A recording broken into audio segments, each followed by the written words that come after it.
एक शेर ये है कि यजीद आज भी बनते हैं लोग कोशिश से, यानी जुल्म करके।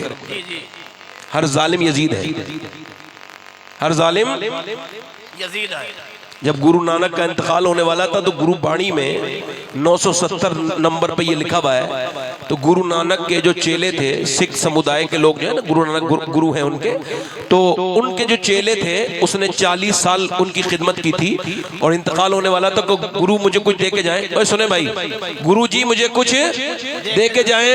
तो उसने क्या कहा, गुरु नानक ने ये कहा, आप ऐसा करें, हुसैन इब्ने अली को याद रखना।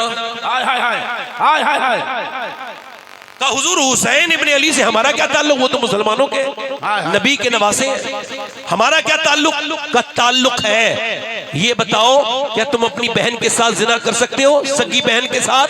का साहब बिल्कुल नहीं कर सकता। का तुझे कौन रोकेगा? का मेरी आत्मा रोकेगी, मेरा जमीर रोकेगा। का उस जमीर का नाम ही हुसैन इब्ने अली है। वाह वाह वाह वाह वाह वाह।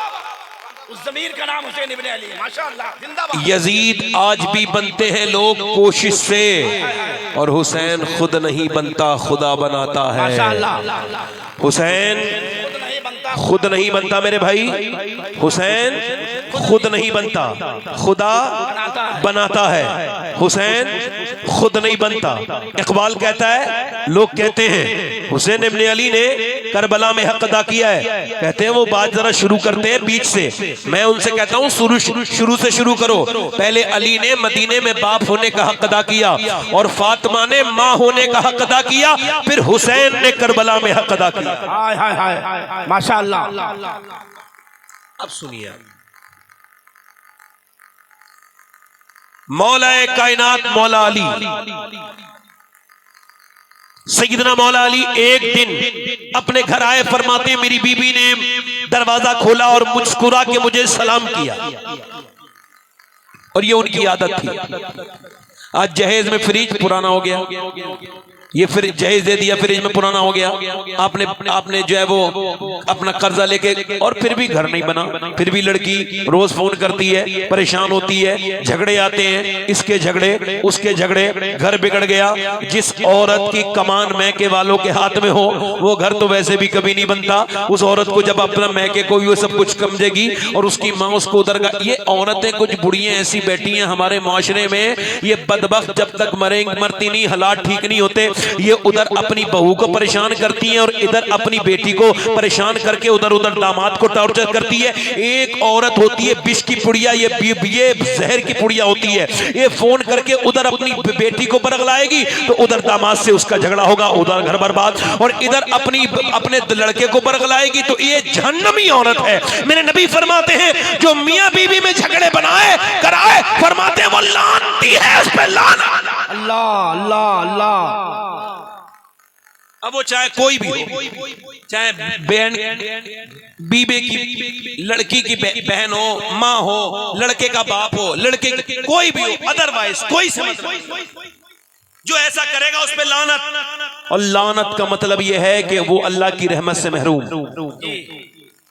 अब सुनो, उन औरतों को चाहिए, पैर तुम्हारे लटके हुए हैं फिर भी, और ये मेरी बहनों से बताओ, ये तुम्हारे फ्रिज पुराने हो गए, तुमने जो दिए, तुमने ये जो आपने बैट दिए, बैट पुराने हो गए, आपकी वॉशिंग मशीन पुरानी हो गई, आपके ये जेबरात जो है ना उनको जंग लग गया, मगर एक ऐसा जहेज जो नबी ने अपनी बेटी को दिया, आपको बता रहा हूँ। मेरे आका करीम ने पूछा, सिया भाई ये बताओ बेहतरीन औरत कौन है, खैरुन्निसा कौन है, अच्छी औरत की पहचान क्या है? तो सिहाबा ने कहा जो नमाज पढ़े। फरमाया ने मेरी मुराद को आप नहीं पहुंचे, हालांकि ये भी इसके अंदर खासियत होगी, मगर मेरी मुराद को नहीं पहुंचे। अर्ज की या रसूल अल्लाह, एक सहाबी ने कहा जो पर्दा करे। फरमाया ये भी बात बिल्कुल ठीक है, ये भी औरत की और ये भी बरकत वाली चीज है और ये भी जरूरी है, मगर मेरी मुराद को नहीं पहुंचे। अर्ज की या रसूल अल्लाह, तो फिर आप ही इरशाद फरमाइए खैरुन्निसा कौन है? आपने फरमाया खैरुन्निसा, बेहतरीन औरत वो है, और जो मेरे नबी ने फरमा दिया ना उससे इधर हो सकता है ना उससे इधर हो सकता है। पूरी दुनिया तहकीक वहकीक करके मर मर जाएगी। पूरी दुनिया का साइंस मिल करके मेरे नबी के एक कौल के बराबर नहीं हो सकता, क्योंकि अल्लाह फरमाता इन हुवा इल्ला वहयु यूहा, मेरा महबूब बोलता नहीं, मैं जब तक नहीं चाहता हूं, मैं चाहता हूं तो बोलता है, वो जो कहता है मेरी मर्जी से कहता है। नबी ने फरमाया और मेरे आका फरमाते हैं खैरुन निसा वो है कि जब उसका शौहर घर में आए और उस पे नजर पड़े तो उसका जो जितनी भी थकान है दूर हो जाए और आदमी को उसको चेहरा देख के इत्मीनान हासिल हो। औरत वो है जो घर में आते हुए आदमी का इस्तकबाल करे, उसे मुस्कुरा के सलाम करे, घर में अच्छा माहौल पैदा करे। अब ये तो सब कर नहीं रही है मेरी बहनें, मेरी बेटियां। अब तो वो तावीज वालों के चक्कर में लग गई। कोई मसला हो, तावीज वाला जरा कोई तावीज ऐसा लिख के दे दो मेरा आदमी मेरी मुट्ठी में आ जाए। अब वो जिसका कारोबारी तावीज करने का है वो झूठ नहीं बोलेगा तो काम कैसे चलेगा। वो कहता है ऐसा तावीज दूंगा तेरे आदमी को कि वो मुट्ठी में आ जाएगा, अल्लाह इतने हजार दे दे। हालांकि इसको खबर है इसकी वाली खुद इसके मुट्ठी में नहीं है, मगर फिर भी दिल के खर्च रखने को गालिब ये ख्याल अच्छा है। मेरी बहनों, तुमको किधर उधर जाने के लिए मेरे नबी ने नहीं छोड़ा। जब तुम्हारे घर में बरकतें खत्म हो जाएं तो किसी मियाँ के घर मत जाओ, बल्कि अपने घर में मुसल्ला बिछाओ और नबी की बेटी फातिमा ज़हरा का ये तरीका इख्तियार करो कि जब घर में शौहर आए तो मुस्कुरा के तुम उसको सलाम कर दो।